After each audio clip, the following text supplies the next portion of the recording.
Le 23 novembre 2023, une étape significative a été franchie dans les relations entre le Sénégal et l'Organisation des Nations Unies avec l'inauguration de la Maison des Nations Unies à Dakar, devant abriter 34 agences onusiennes basées dans le pays.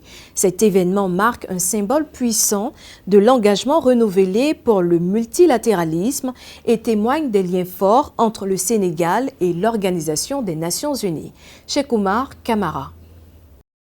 Une étape historique a été franchie dans le renforcement de la coopération entre le Sénégal et les Nations Unies avec l'inauguration le 23 novembre de la Maison des Nations Unies à Dakar, un siège régional symbolique qui abritera les 34 agences onusiennes basées dans le pays. Cet événement, qui s'est déroulé en présence des autorités sénégalaises et des représentants de l'ONU, marque un engagement renouvelé en faveur du multilatéralisme et de la résolution des défis mondiaux. Cette cérémonie d'inauguration de la Maison des Nations Unies marque une fois de plus l'attachement renouvelé de notre pays aux Nations Unies, qui incarne l'idéal de paix et l'aspiration des peuples à collaborer pour un monde meilleur.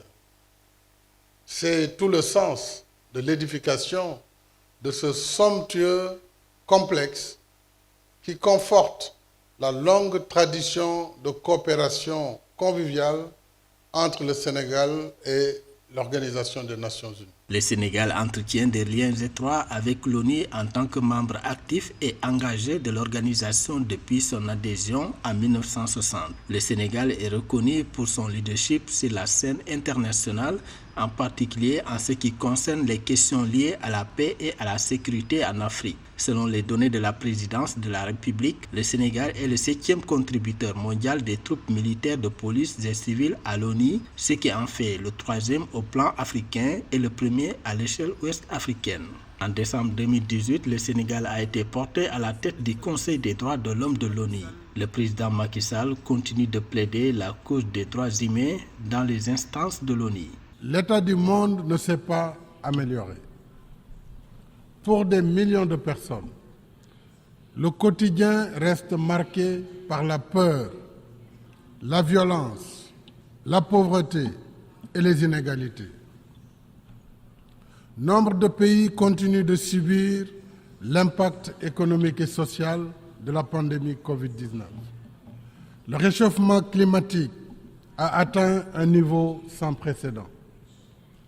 La tragédie de l'émigration clandestine nous rappelle la nécessité de mettre en œuvre le pacte mondial pour des migrations sûres et ordonnées.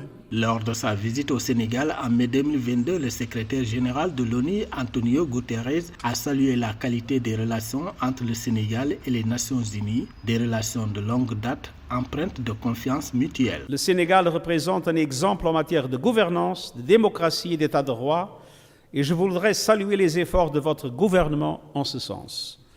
Votre pays est un partenaire important des Nations Unies. Plus que jamais, nous devons poursuivre et approfondir cette coopération afin de contribuer ensemble à la paix et au développement durable au Sénégal, en Afrique et dans le monde. La collaboration entre le système des Nations Unies et les gouvernements, comme avec le Sénégal, est essentielle pour atteindre les objectifs de développement durable d'ici 2030. L'inauguration de la Maison des Nations Unies est le nouveau cadre de coopération pour le développement durable 2024-2028 entre l'ONU et le Sénégal, axé sur la sécurité alimentaire et le soutien aux secteurs sociaux, est un exemple de cet engagement.